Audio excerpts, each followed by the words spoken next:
Muito bem, meus irmãos. Quero então convidar a igreja a abrir as suas Bíblias em Romanos 9. Nós vamos voltar aos estudos em Romanos. Havíamos parado no capítulo 8, agora vamos ao capítulo 9. E os irmãos que puderem ficar por mais um momento em pé, que assim o façam. Os que não puderem, assentados mesmo. Romanos 9, do 1 ao 5. Vamos, durante os próximos domingos, estar então estudando o capítulo 9. E diz assim a palavra do Senhor: Digo a verdade em Cristo, não minto, testemunhando comigo no Espírito Santo a minha própria consciência. Tenho grande tristeza e incessante dor no coração, porque eu mesmo desejaria ser anátema, separado de Cristo, por amor de meus irmãos, meus compatriotas, segundo a carne. São israelitas, pertencem-lhes a adoção e também a glória, as promessas, a legislação, o culto e as promessas, as alianças, a legislação, o culto e as promessas. Deles são os patriarcas, e também deles descende o Cristo, segundo a carne, a qual é sobre todos, Deus bendito, para todos sempre. Amém. E graças a Deus. Vamos ter mais um momento de oração. Senhor, orienta-nos agora, Pai, pela exposição da Tua palavra. Que o Senhor possa falar a cada coração, que o Senhor possa falar a cada mente e que o Senhor possa revelar-se através da Sua palavra. Em nome de Jesus. Amém. E graças a Deus. Então, os irmãos podem sentar.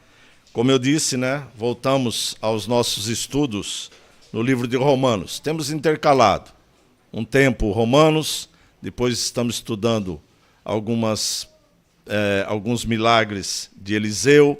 Então vamos fazendo assim alternados para não ficar muito cansativo. O livro de Romanos é um livro exaustivo e temos que estar sempre muito atentos ao que está sendo descrito em Romanos. Então nós voltamos e nós chegamos o que dizemos, ou o que chamamos da quarta sessão do livro. Quando começamos, dizemos que ele é dividido em 5 sessões. E agora estamos na 5ª sessão, onde Paulo vai tratar com a nação de Israel.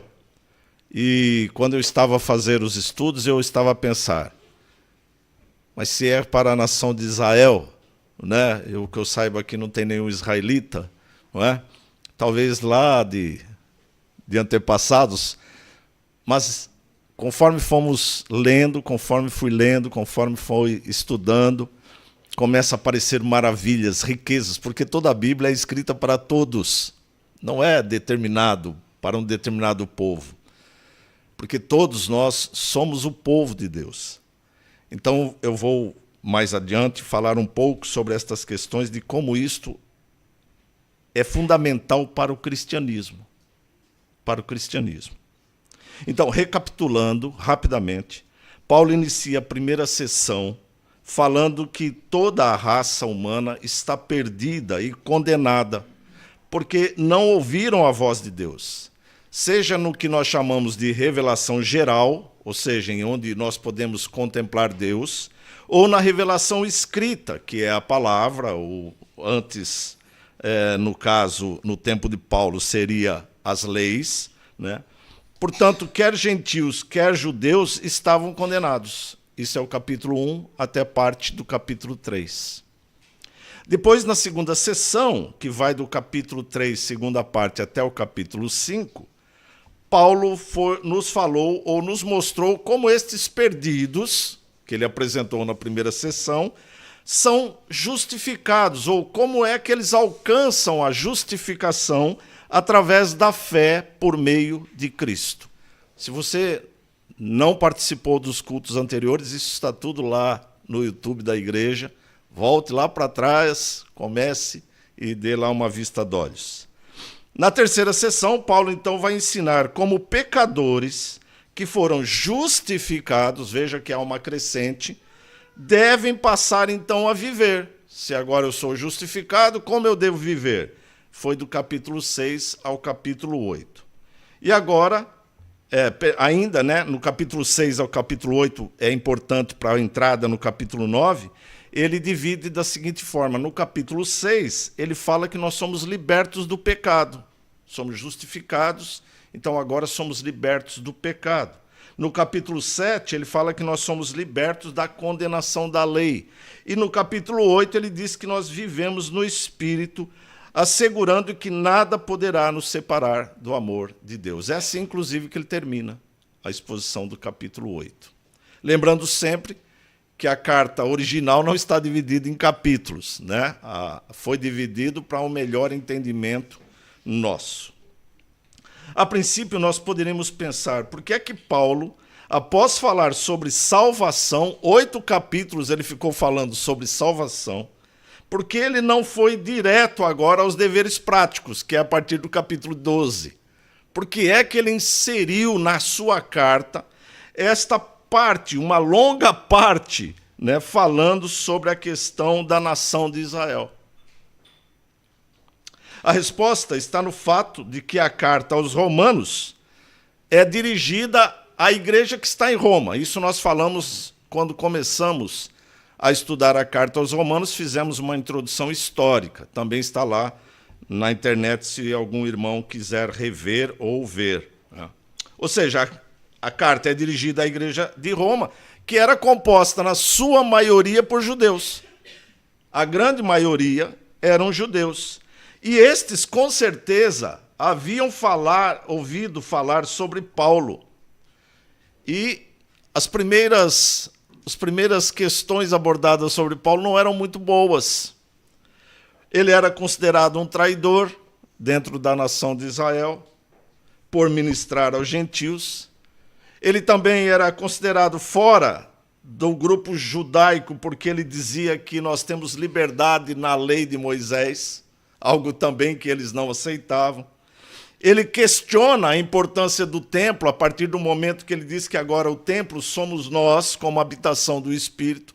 Ou seja, os judeus não estavam com bons olhos voltados para Paulo. Então, Paulo ele insere essa determinada questão aqui para refutar algumas questões, mostrando, inclusive, o seu grande amor pelo seu povo.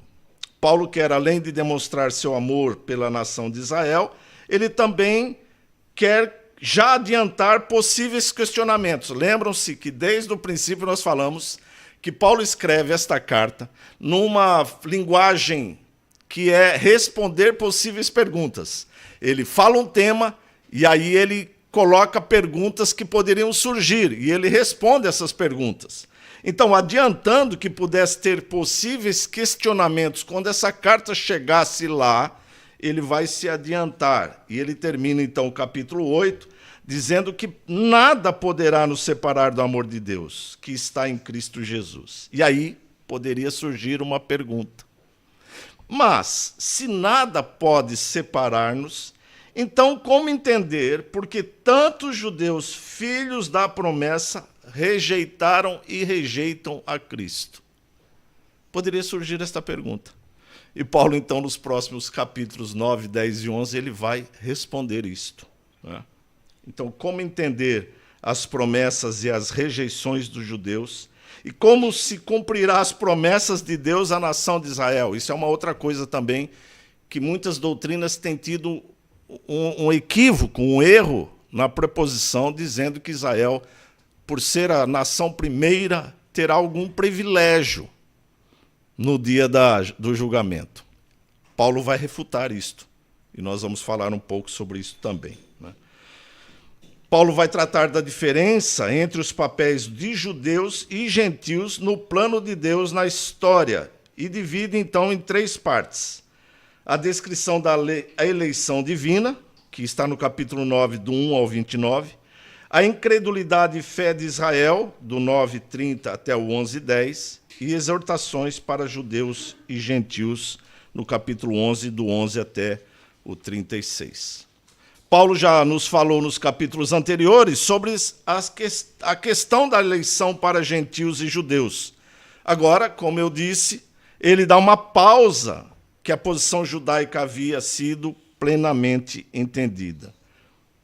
Dito, então, esta pequena introdução, vamos realmente ao que interessa, que é o texto. Interessante como ele inicia esta parte da sua carta. Ele diz: digo a verdade em Cristo, não minto.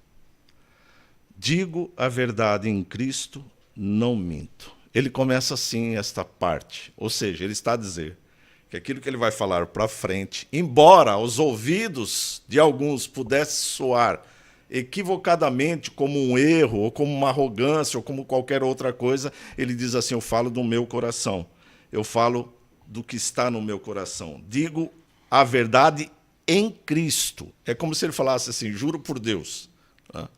Digo a verdade em Cristo. Paulo estava mal visto, como eu disse há pouco, diante de seus irmãos judeus. E, portanto, aquilo que falasse podia ser mal interpretado ou até mesmo soar como uma mentira. Paulo vai dizer que ele queria, se pudesse, ele se daria como anátema, maldito. Isso poderia ser: Paulo, você está a falar isto? Será que vem do seu coração? Era do seu coração. Mas poderia, a princípio, soar como uma arrogância, uma mentira. Então, Paulo já se antevê e já vai fazendo certas colocações para que as pessoas entendam exatamente onde ele quer chegar, né? Então, como se ele buscasse o testemunho do próprio Cristo naquilo que ele vai dizer, ele profere estas palavras: digo a verdade em Cristo, não minto. Não mentir também deve ser um modo de vida de todo cristão. Nós deveríamos dizer assim: digo a verdade, não minto. Devemos lembrar que Jesus, além de ser o caminho, também ele é a verdade. E a verdade está nele. E se a verdade está nele, nós, como cristãos, filhos de Deus, como Cristo, devemos também ter a verdade em nós. Ou seja, nós devemos ser o que Paulo diz: imitadores de Cristo em tudo, inclusive na questão da mentira. Nós temos muitas vezes facilidade em mentir, meus irmãos. Algo que está enraizado no pecado no nosso corpo. Lembre-se, o pai da mentira é o diabo. E o pecado é um fruto do diabo. Então, esse mal chamado mentira está enraizado em nós.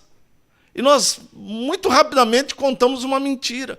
Nós precisamos começar a se policiar, porque nós devemos ser imitadores daquele que nos salvou. Paulo irá falar algo muito forte no versículo 3. Ele diz que ele desejaria ser anátema. Ele não estava a mentir, ele estava dizendo uma verdade.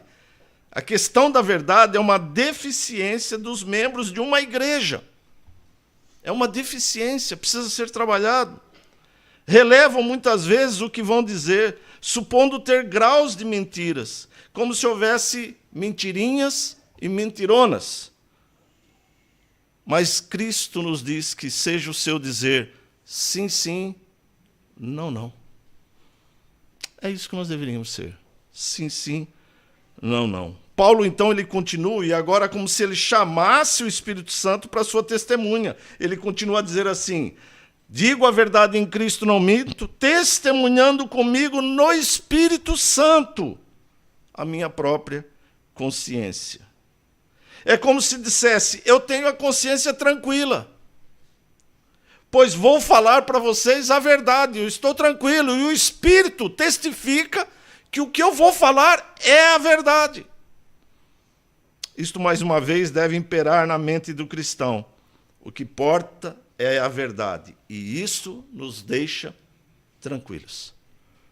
Tranquilos. Paulo, então, passa a expor o motivo da sua preocupação e o motivo por qual ele se angustiava. Alguns teólogos chegam a dizer que o que Paulo diz aqui no no versículo 2, era o seu espinho na carne. Lembra-se que Paulo tinha um espinho na carne e ninguém sabe dizer muito bem qual era o espinho na carne. Uns teólogos dizem que era o problema da vista, né, porque ele não conseguia escrever direito, né, porque ele não enxergava as letras, e ele mesmo diz isso: olha, escrevo-vos com letras grandes. Né? Outras horas ele fala: olha, pedi para o amado escrever porque já não tenho vista. Então, alguns dizem isso, outros dizem que o espinho na carne de Paulo era um problema de coluna, de tanto que ele apanhou, ele contraiu um problema na coluna. Cada um gesticula ou fala sobre uma questão, né? E muitos dizem assim, olha, o espinho na carne de Paulo é o seu espinho. Todos nós temos um problema na nossa carne, né? Mas aqui alguns estudiosos dizem que este era o espinho na carne de Paulo, porque ele perseguiu tanto os cristãos que agora ele era perseguido pelos judeus. E isto deixava ele terrivelmente angustiado e triste.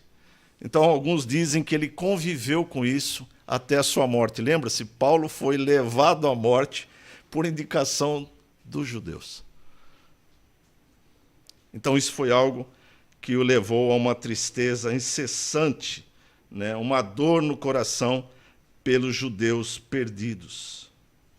Lembre-se que falei que Paulo escreve para a igreja de maioria composta por judeus que haviam considerado Paulo um traidor.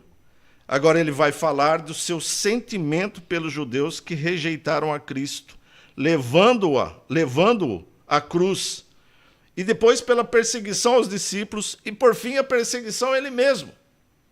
Foi assim que os primeiros cristãos viveram, perseguidos majoritariamente pelos próprios judeus. Cristo foi perseguido por judeus, levado à cruz por mãos romanas, mas por intermédio de judeus. Os discípulos foram perseguidos por judeus. E Paulo agora também sentia na sua própria pele, na sua própria carne, o que era ser perseguido. Paulo, então, usa expressões fortes para mostrar o seu sentimento. Ele diz, tenho grande tristeza. Interessante aqui observar um superlativo que ele coloca, né? Se você fala, eu tenho tristeza por isto, já bastava, mas ele diz que é uma tristeza angustiante. E é interessante de observar a sequência da carta, pois ele até Romanos 8, ele fala da alegria da salvação. E agora ele volta-se e diz que ele tem uma tristeza e pesar em Romanos 9. Como muda a situação? Como muda? Nós também podemos muitas vezes ser assim. Estamos agora aqui a falar de uma bênção, ou estamos muitas vezes reunidos com amigos e o nosso sorriso está no rosto. Mas qual é a verdade que está dentro de nós? O que é que literalmente se passa dentro de nós? Quando estamos sozinhos, então, a verdade vem a nós. E podemos passar rapidamente de uma alegria para uma tristeza, um momento de tristeza. Quando olha para Cristo, o apóstolo se enche de felicidade. Mas quando olha para o povo perdido de Israel, enche-se de grande tristeza. Como eu disse, não é uma tristeza pouco ou um simples pesar, mas uma grande tristeza. Também ele diz que sente incessante dor no coração. Observe bem essas palavras, meus irmãos, incessante.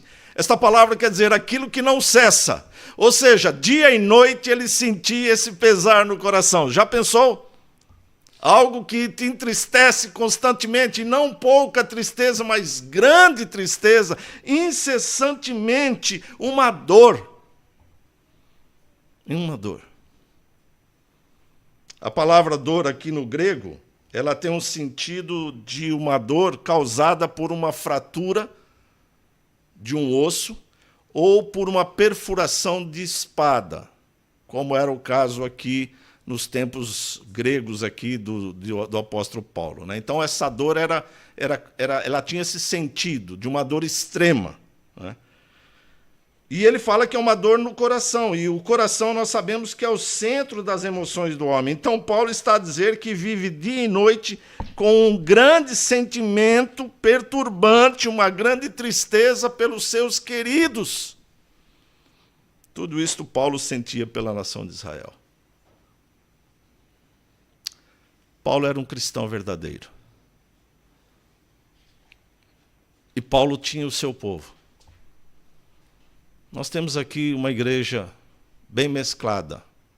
Nós temos aqui brasileiros, temos aqui portugueses, temos aqui chilenos, temos agora aqui angolanos, todos nós temos uma nação. A pergunta é, nós temos o mesmo sentimento de Paulo? Será que o nosso coração está incessantemente angustiado pelos nossos compatriotas? Ou será que nós somos arrogantes ao ponto de dizer assim, bom, cada um, a salvação é individual, cada um que se vire. E se você não pensa na nação, você pensa na sua família? Você sente uma dor incessante no seu coração por familiares tão próximos, muitas vezes, de você, que estão perdidos? Sim, meus irmãos, estão perdidos. Eu sei que muitas vezes, quando as pessoas morrem, todas vão para o céu, na visão popular, né? Ah, ele era tão bom, ele deve estar no céu. Todo mundo que morre, para o povo, vai para o céu. Mas a Bíblia não diz isso. A Bíblia diz que quem vai para o céu é aquele que está resguardado e salvaguardado em Cristo. Os demais estão condenados. Os seus colegas de trabalho estão salvos? Seus amigos estão salvos? Isso te enche de pesar? É o que Paulo está a questionar aqui.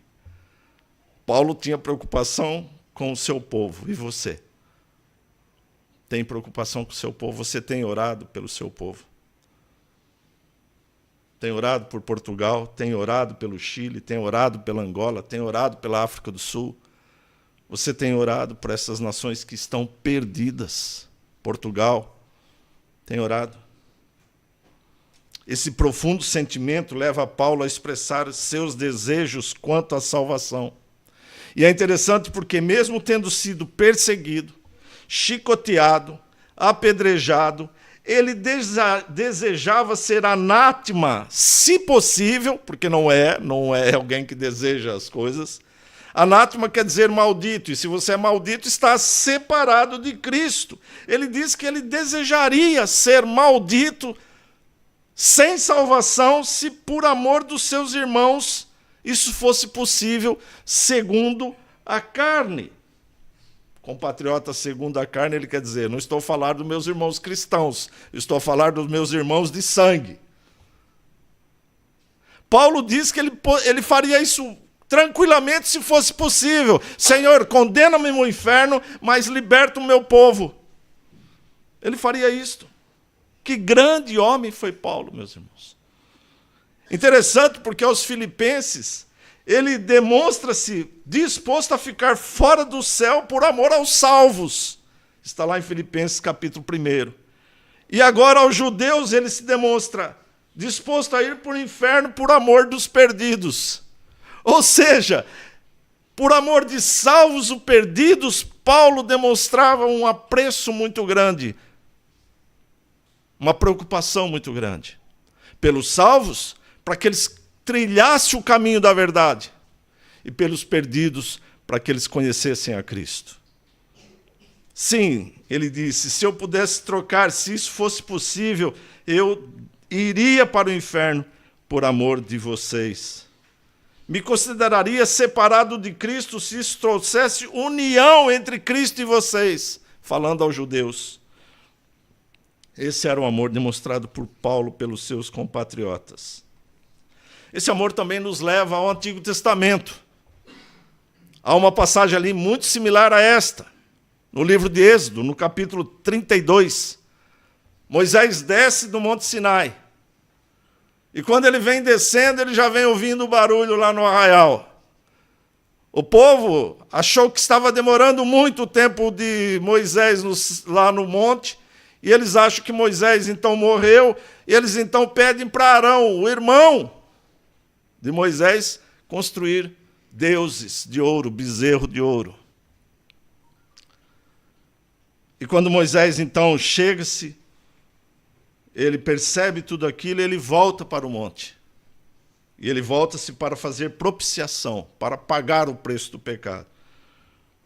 E ele apresenta-se diante de Deus com as seguintes palavras: o povo cometeu grande pecado, fazendo para si deuses de ouro, Agora, pois, perdoa-lhe o pecado, ou se não, risca-me, peço-te do livro que escreveste. Pega o livro da vida onde está o meu nome e risca o meu nome. Por amor ao perdão dos pecados deles. O amor pelo perdido deveria levar-nos aos pés do Senhor, clamando por salvação. Meus irmãos, nós estamos vivendo tempos muito complexos, muito difíceis, onde cada vez mais nós vemos o cristianismo, a palavra do Senhor sendo afrontada. Mas assim mesmo, nosso coração deve se encher de amor pelo perdido e clamar a Deus por salvação desses que muitas vezes hoje nos perseguem, veladamente, mas nos perseguem. Eles são motivos da compaixão da igreja e da misericórdia de Deus.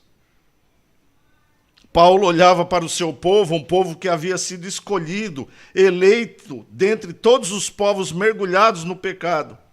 Um povo que havia sido agraciado por Deus com privilégios indizíveis, não poucos. E é interessante isto, porque mesmo cheio de privilégios, isso não lhes dá a certeza da salvação. E Paulo vai enumerar aqui 8 privilégios que Deus concedeu ao seu povo. Mas eles haviam ignorado esses privilégios, virando as costas para Cristo.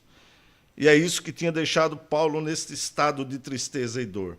Eu gostava, então, brevemente, não vamos nos ater, mas brevemente comentar esses 8 privilégios que Paulo apresenta aqui no capítulo 4, a partir do capítulo 4 e o 5. Ele começa dizendo, são israelitas. Que eram israelitas? Era uma nação. Israelitas, uma nação, descendente de Jacó e Israel. Esse povo teve sua origem em Abraão. E desde Abraão foi entregue, então, alguns privilégios ao povo de Israel. Ele diz, eles são israelitas, são aquele povo que Deus escolheu. E ele primeiro diz assim, a eles pertence a adoção. No capítulo 4. A eles pertence a adoção. Você se lembra como Deus chamou esse povo a partir de Abraão, culminando em Jacó. Esse grupo de 12 tribos, Deus separou-os dentre todos os povos, povos inclusive muito maiores e muito mais fortes que Israel. Israel era uma coisinha. Diz a palavra que Deus quis adotar este povo como filhos, não porque eram melhores, maiores, menos pecadores, nada disso. Não houve mérito, houve graça. Desde o tempo de Abraão houve graça. Sempre foi por graça. Deus quis e pronto. Quem estava há pouco aqui na escola bíblica ouviu o preletor, o professor, a dizer que é exatamente assim. A vontade soberana de Deus é Deus quis e pronto. Nós podemos não entender uma série de coisas, mas entendemos que Deus é soberano e tem a primícia sobre todas as coisas. E pronto. E pronto. Não tem como entendermos a mente de Deus. Mais do que isso, no segundo ponto, o segundo privilégio que Paulo aponta, a esse povo o Senhor deu a conhecer a sua glória. Continuando ainda no versículo 4. E ele mostrou a sua glória, por exemplo, na travessia do mar, na nuvem e no fogo que acompanharam Israel pelo deserto, na sarça ardente no Monte Sinai, no tabernáculo cheio com a Shequiná de Deus, no templo. Somente Israel teve esse privilégio, nenhuma outra nação teve esse privilégio ou contemplou a glória de Deus. Terceiro privilégio, com este povo Deus fez a sua aliança. Já falamos aqui sobre a aliança de Deus com Israel. Uma aliança era um contrato, um pacto feito por duas partes. Mas, neste caso, apenas Deus concedeu a aliança. E essa aliança estavam presentes promessas e bênçãos. Não vamos nos ater muito na questão de alianças. Quarto privilégio. A este povo Deus entregou uma legislação. Digamos, uma constituição. que era composta por uma lei santa e perfeita. Nenhuma outra nação tinha leis tão justas como Israel. Você gostaria de ter um país que tivesse uma constituição boa? Esse país teria que buscar na palavra de Deus a Constituição, porque ela é santa e perfeita. Ela imperava em todos os aspectos da nação. Ali havia leis judiciais, leis morais e leis religiosas. Posso dizer que se um país tivesse uma lei baseada na Bíblia, haveria justiça plena. Quinto privilégio, o culto. Aqui eu poderia ficar uma mensagem inteira falando sobre esse privilégio, mas também vou passar rapidamente. O culto. Interessante porque Deus revela a seu povo como ele queria ser cultuado. Hoje a igreja quer cultuar a Deus do jeito que ele quer. Não, Deus já deixou na palavra como ele quer ser cultuado.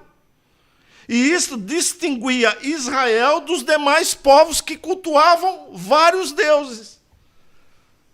Os outros povos também tinham cultos. Mas Deus falou, eu não quero que vocês cultuem desse jeito, eu quero que vocês cultuem assim. E ele discrimina como é a forma. E uma das formas de culto apresentado está no primeiro mandamento da lei, que diz, não terá outros deuses diante de mim, não farás imagens, nem as adorarás, nem lhes darás culto. Deus é a centralidade do culto. Cristo é a centralidade do culto. O culto tem que estar centrado na palavra.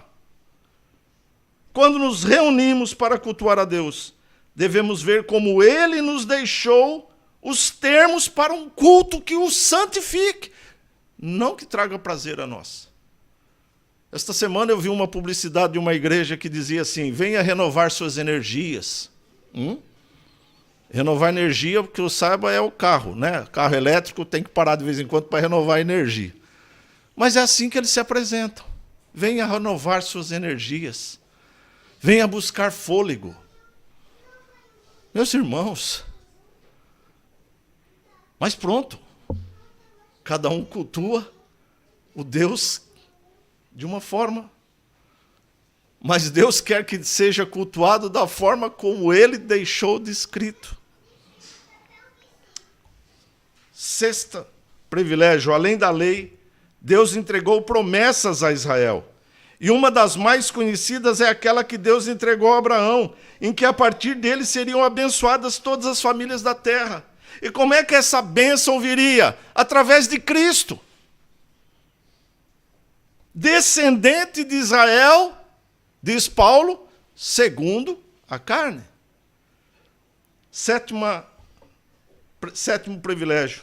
Deus concedeu a Israel uma geração de patriarcas que iriam transmitir as leis e cerimoniais que apontavam para a vinda do Messias, desde Abraão, passando por Isaac, Jacó, Moisés, Davi. Oitavo privilégio. Todos esses privilégios para chegar em Cristo, que Paulo diz no versículo 5, segundo a carne. Que privilégio supremo, meus irmãos. Ter Messias nascido entre o seu povo. Mas Paulo complementa esse privilégio dizendo, o qual é sobre todos. E agora aqui ele muda um pouco. Ele está falando para os judeus que crucificaram a Cristo, que não criam em Cristo como Filho de Deus. E ele vai descrevendo os privilégios, os judeus ficam todos cheios, é verdade, é verdade, é verdade, de repente chega, e ele diz assim, e o Cristo, o qual é sobre todos. Ixi, aquilo já ia dar um outro problema. Porque agora Paulo está a dizer que Cristo veio para ser exaltado como Deus. Ele diz, o qual é sobre todos Deus, veja que ele chama Cristo de Deus, Deus bendito para todo o sempre. Paulo faz uma revelação para aquela nação eleita, mas que tinha virado as costas para Cristo, dizendo que ele era sobre todos, o Deus bendito. E agora? Crucificamos o Deus? É claro que Paulo vai discorrer sobre isso ao longo desses 3 capítulos que nós vamos também ver. Ou seja, Paulo está a dizer que Jesus é o Deus vivo, que se fez carne. Ele diz, né, veio segundo em carne, é o Deus vivo. E que ele e o Pai são um, conforme diz João. Deus se fez carne e habitou entre nós. Então, sabendo desses privilégios, sabendo desses privilégios todos, como se sentiria Paulo a ver irmãos segundo a carne, perdendo a essência desses privilégios? Entristecido e com incessante dor. Interessante como foi a salvação de Paulo. Também foi aqui falado pelo professor da manhã. Como é que Paulo foi salvo? Paulo estava cheirando a morte. Estava, como diz o popular, né, com a faca nos dentes, querendo perseguir judeus. Soube que ia ter uma reunião em Damasco, ele falou, é para lá mesmo que eu vou prender todos, e aqueles que não forem presos, nós vamos matá-los. Não é assim que Paulo estava cheirando a morte? E disse então que no caminho de Damasco, Paulo tem um encontro com Cristo. Mas a primeira perspectiva dele era o quê? Matar os cristãos. Ou seja, ele também não via Cristo como o Deus Salvador. Então, no momento ali, houve uma grande luz, e Paulo então pergunta, quem és tu, Senhor? E ele diz, eu sou o Cristo a quem tu persegues. E dali para frente, Paulo muda, transforma-se. Paulo vai cego, é curado por um cristão, batiza-se. Tem alguns irmãos que dizem assim, Paulo não foi batizado, não, você não leu a Bíblia. Leia a Bíblia. Batiza-se, ou seja, ele é inserido no corpo. Ele, que era da aliança. Lembra-se que era aliança? Circuncidado segundo a aliança. Mas ele diz, como cristão eu vou ser batizado. Batizou-se. E começa a aprender, e começa a pregar, e começa a ensinar, e começa a fazer discípulos. É assim que Paulo conheceu a Cristo. Eu não sei como cada um aqui conheceu a Cristo, mas cada um de nós temos uma história, temos uma forma de relacionamento com Deus. Paulo sabia o que eram os privilégios que os judeus tinham recebido. Ele era um judeu muito feroz, ele era um judeu que queria mais e mais aprender. Ele sabia quais eram os privilégios, mas ele não sabia que a salvação estava em Cristo e não nos privilégios. E eu quero então terminar esta exposição, ou esta primeira parte de Romanos 9, apresentando aqui algumas questões práticas que nós podemos tirar aqui. Primeiro, meus irmãos, são 4 questões que eu queria apresentar. Primeiro, rejeitar a Cristo leva à perdição eterna. Não importa se é gentil, pagão ou privilegiado como os judeus. Todos estão perdidos, porque todos pecaram e carecem da glória de Deus. Romanos 3, 23. Sem Jesus como Salvador, qualquer um está condenado ao tormento eterno, ao inferno. Segunda lição. Como disse anteriormente, esse texto mostra que devemos nos entristecer pelas nações que permanecem sem Cristo, mesmo diante de uma religiosidade cultural como Portugal, por exemplo. Nós olhamos e vemos uma religiosidade cultural, mas isso não é salvação. Isso é um equívoco. Nossa nação está perecendo por não conhecer as Escrituras e a salvação que vem do Senhor. Como Paulo, deveríamos sentir nosso coração entristecido pelos perdidos. Se você não se sente assim, então a sua fé está limitada a você mesmo. Terceira lição prática. Paulo demonstra que o mandamento de amar os seus inimigos é algo que deve dirimir as nossas vidas. deve ser o nosso norte, nossa orientação. Paulo estava sendo perseguido pelos judeus, e ele poderia dizer assim: não quero nem saber mais nada com esse povo. Esse povo me persegue, esse povo já me bateu tanto, esse povo quer ver minha morte. Mas não, meus irmãos, mesmo sendo chicoteado, ferido, apedrejado, perseguido, entre prisões, mesmo assim ele se coloca em favor deles, ao ponto de, se possível, trocar de lugar com eles na salvação. E isso lembra-nos de Jesus na cruz, em que Jesus ali, pendurado na cruz, as primeiras palavras de Jesus foi: Pai, perdoa-lhes, pois não sabem o que fazem. Estavam ali embaixo, seus algozes. E ele pede perdão. Quarto e último ponto. Paulo ainda nos mostra a generosidade, amor e graça de Deus. Deus concedeu vários privilégios a Israel, seu povo. Mas se eles não se voltarem para Cristo, ou se não se voltarem para Cristo, estarão todos perdidos. Sem Jesus, meus irmãos, não há privilégios que nos leve a Deus. Jesus é o único caminho, não importa tão bom, generoso, religioso você seja. Sim, meus irmãos, sem Jesus, sem entrega, sem nascer de novo, todos estão condenados. E um momento de reflexão para aqueles que nasceram numa igreja cristã. Uma ilustração que mostra a fragilidade dos benefícios humanos. Nós podemos ver Israel refletido nesse grupo de pessoas. Pessoas que, por exemplo, nasceram num berço evangélico, num berço cristão. Pessoas que foram criadas dentro de uma igreja cristã. Uma igreja sadia, ou uma igreja nem tanto, não importa. Foram criados debaixo de um ensino cristão, participaram de EBD, EBF, culto infantil, culto nos lares, cresceram na igreja ouvindo a palavra e louvando ao Senhor. Que grande privilégio essa pessoa teve! Mas se ela não entregar a sua vida a Jesus, esses privilégios não teriam servido para nada. Para nada. É necessário declarar a fé. Por isso a igreja se anima tanto quando há batismos na igreja. Porque ali é representado a transformação de uma vida. Quer seja de alguém que nasceu no lar cristão, quer seja alguém que encontrou com Cristo na sua caminhada.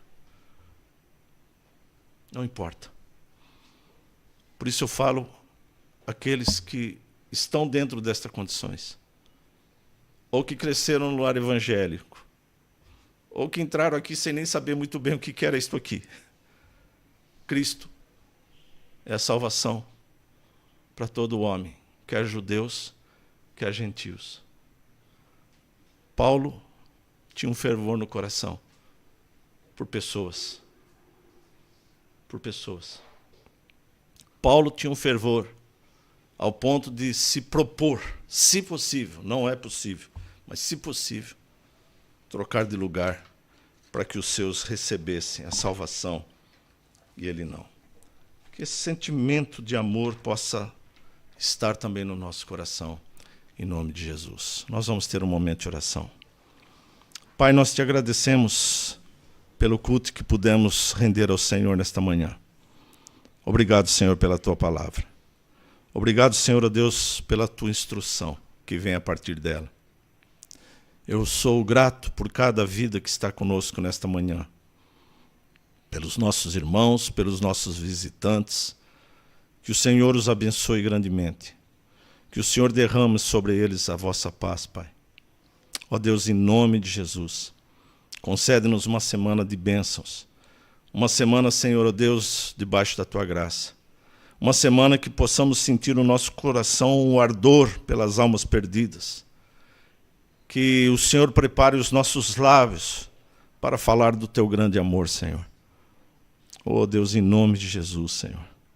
Que o Senhor nos use de uma forma maravilhosa para alcançar outras pessoas, Pai. e que a graça do nosso Senhor e Salvador Jesus Cristo, o amor do nosso Deus e Pai e as consolações do Espírito Santo sejam sobre todos, agora e para sempre. Amém? Meus irmãos, dia 14 de setembro começa então o nosso grupo de homens, tá bem? Durante essa semana vai chegar os livros. Domingo que vem, então, os irmãos que pediram os seus livros podem já pegar o seu livro, tá bem? Então esse é o anúncio mais importante. Está sempre a passar os anúncios, por favor, comecem a aprender a ler, né? Aprender a ler, eu acho que todos já sabem, né? Mas a ler aqui no ecrã os anúncios da igreja, tá bem? Deus abençoe, eu vou estar à porta despedindo a igreja.